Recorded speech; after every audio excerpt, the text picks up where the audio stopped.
लालची भाभी। करिश्मा, रेशमा और मनीषा 3 बहनें हैं। उनका एक भाई भी है, मयंक।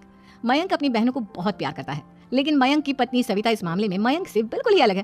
वो अपनी ननदों का जितना बुरा कर सकती है उतना बुरा करती ही रहती है और अपनी ननदों पर हुक्म भी चलाती है। करिश्मा, करिश्मा, तुमने अभी तक नाश्ता नहीं बनाया? तुम्हारे भैया को ऑफिस जाने में देर हो रही है। हाँ भाभी, बस अभी बनाती हूँ। करिश्मा, तुम ये ढीलापन छोड़ दो, कल को पराये घर जाना है। वहाँ अगर तुम इस तरह से काम करोगी तो लोग क्या कहेंगे कि माँ ने और भाभी ने कुछ सिखाया नहीं। और तुम्हारी दोनों बहनें कहाँ है? रेशमा मार्केट गई है और मनीषा सो रही है। क्या? सुबह के 8 बज रहे हैं और ये महारानी अभी भी सो रही है? ये कहते हुए सविता अपनी सास दुर्गा देवी के पास जाती है। माँ जी, देख रही हो अपनी बेटियों के तौर तरीके? क्या हुआ बहू, सुबह सुबह क्या कर दिया मेरी बेटियों ने? अरे एक तो अभी अभी उठकर किचन में गई है, दूसरी सुबह सुबह बाहर चली गई और तीसरी अभी तक सो रही है। क्या करूं मैं इन तीनों का, मैं तो परेशान हो गई हूँ। जाकर उठा उसे और रेशमा से मैं बात करती हूँ। सविता सीधा मनीषा के कमरे में जाती है और उससे कहती है, महारानी जल्दी उठो, सूरज सर पर आ गया है। भाभी थोड़ी देर और सोने दो ना, मैं रात को लेट सोई थी। वो क्या ना यूनिट टेस्ट चल रहे हैं। शराफत से उठती है या नहीं, या फिर पानी की भरी बाल्टी डालूं तेरे ऊपर? नहीं भाभी, मुझे बिस्तर में नहीं लाना, उठती हूँ मैं। मनीषा जल्दी से उठकर बाथरूम में चली जाती है। सभी आराम से बैठकर नाश्ता कर रहे होते कि तभी रेशमा बाजार से हाथ में सामान लिए आ जाती है। रेशमा को देखते ही सविता उस पर बरस पड़ती है। लो, आ गई महारानी। ऐसा भी क्या सामान लाना था जो सुबह आंख मलते ही बाजार की तरफ रवाना हो गई? भाभी, कल आप ही तो चीख रही थी कि घर का सारा सामान मुझे ही लाना पड़ता है, घर में किसी को भी किसी काम से कोई लेना देना नहीं है। अब मैं बाजार जाकर सामान ले आई तो आपको इस बात से भी तकलीफ हो रही है? देख रही हो माँ जी, अपनी बेटी की जुबान कैंची से भी तेज चलती है। और मयंक, आप तो कुछ कहेंगे नहीं अपनी लाडली बहन को। रेशमा, अपनी भाभी से ऐसे बात नहीं करते, चलो माफी मांगो। भैया, मैं क्यों माफी मांगू? आप भाभी से बोलिए ना कि हम पर कम हुक्म चलाया करे। हम इस घर की बेटियां हैं और आपकी पत्नी की ननद है, नौकरानी नहीं। लो कर लो बात, इनकी भलाई के लिए कुछ भी बोलो तो इन्हें बुरा लग जाता है। इस घर में यही इज्जत है मेरी। देख लो माँ जी, आपकी बेटी किस लहजे में मुझसे बात कर रही है। सविता वहाँ से चली जाती है। मयंक को बहुत गुस्सा आता है, वो भी वहाँ से चला जाता है। फिर करिश्मा रेशमा को समझाती है, रेशमा, तुम्हें भाभी से माफी मांग लेनी चाहिए थी ना। लेकिन दीदी, मैंने कुछ किया ही नहीं, तो मैं माफी क्यों मांगू? हाँ करिश्मा दीदी, रेशमा दीदी जैसे ही घर में आई भाभी ही उन पर चिल्ला रही थी। हाँ, मैं मानती हूँ कि गलती भाभी की थी। मैं तो इसलिए बोल रही हूँ कि भाभी ने माँ को तो पूरी तरह अपने वश में कर लिया है। वो हमारी बात सुनती ही नहीं।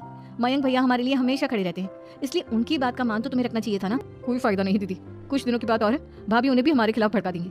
फिर वो भी माँ की तरह हमारी किसी बात का विश्वास नहीं करेंगे। इसी तरह सविता अपनी तीनों ननदों को किसी न किसी बात पर परेशान करती रहती थी। एक दिन मयंक अपनी तीनों बहनों के लिए गिफ्ट लाया। करिश्मा, ये तुम्हारे लिए हार का सेट। रेशमा, तुम्हारे लिए सुंदर सी ड्रेस।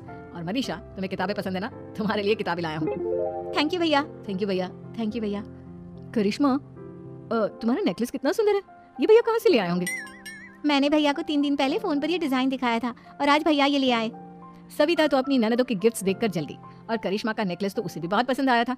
अपनी बहनों के लिए कितना अच्छा नेकलेस लेकर आए हैं, मुझे कभी कोई गिफ्ट नहीं दिया। मैं आज ही ये हार चुरा लूंगी। रात में सविता करिश्मा का हार चुरा लेती है और इसी तरह उसे अपनी ननदों की जो भी चीज अच्छी लगती वो उसे मांगती नहीं, बल्कि रात के अंधेरे में चुरा लेती। इसी तरह दिन बीतते गए और सविता ने मयंक के दिल में भी उसकी बहनों के लिए नफरत पैदा कर दी। एक दिन मयंक ने करिश्मा और रेशमा के लिए रिश्ता देखा और ये बात उसने घर में सबको बताई। माँ, करिश्मा और रेशमा के लिए बहुत अच्छा रिश्ता आया है, वो लोग कल इन्हें देखने आ रहे हैं। आप और सविता मिलकर सारी तैयारी कर लेना। ये सुनकर करिश्मा और रेशमा खुश हो जाती हैं, लेकिन सविता सोचती है, अगर इन दोनों बहनों की शादी हो गई तो घर और बाहर का काम कौन करेगा? मनीषा तो 1 नंबर की कामचोर है, उससे तो किसी बात की उम्मीद लगाना ही बेकार है। मुझे इस शादी को रोकना होगा। अगले दिन सभी लड़के वालों के स्वागत की तैयारी करने में लगे होते हैं। तभी मयंक अपनी बहनों से आकर कहता है, तैयार हो गई तुम दोनों? देखो, दोनों लड़के बहुत अच्छे हैं, मैं कोई कसर नहीं छोड़ना चाहता, इसलिए तुम उनके सामने अच्छे से बिहेव करना और अपनी भाभी से लड़ने मत लग जाना। करिश्मा, तुम वो नेकलेस पहन लो ना जो मैं तुम्हारे लिए लाया था। भैया, मैं बहुत देर से वो नेकलेस ढूंढ रही हूँ, लेकिन मुझे मिल ही नहीं रहा। क्या?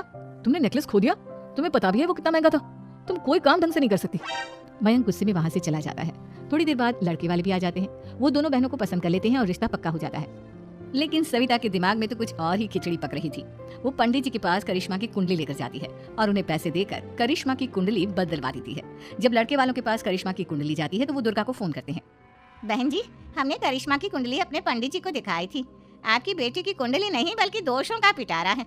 देखिए, मैं और मेरे पति इन सब बातों में बहुत विश्वास करते हैं, इसलिए हम आपकी बेटी से अपने बेटे की शादी नहीं करा सकते। इस तरह करिश्मा का रिश्ता टूट जाता है और सभी घर वालों को बहुत दुख होता है। अब कविता सोचती है, चलो करिश्मा का तो रिश्ता टूट गया, अब रेशमा का भी रिश्ता तोड़ना है।